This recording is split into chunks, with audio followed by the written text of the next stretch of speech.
જય શ્રી રામ, જય શ્રી રામ, જય શ્રી રામ।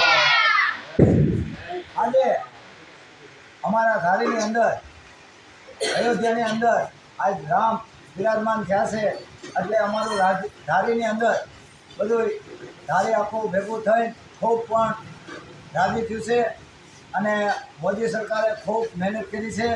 એટલે સરકાર અને સાધુ અને સુરવીરો અને દાતારો બધા ધારીના તાલુકાના અમારે અને બધી અમારે પબ્લિક અહીંની કોઈ પણ એવી નથી કે અહીંયા હાજર નથી। નાના ભૂલકાથી માંડી, બહેનોથી માંડી, છોકરાથી માંડી, મોટા વડીલો, કંચન પેઢીઓ કોઈ પણ બાકી નથી। આખું ધારી ધામે ધૂમેથી શોભાયાત્રા નીકળવાની છે।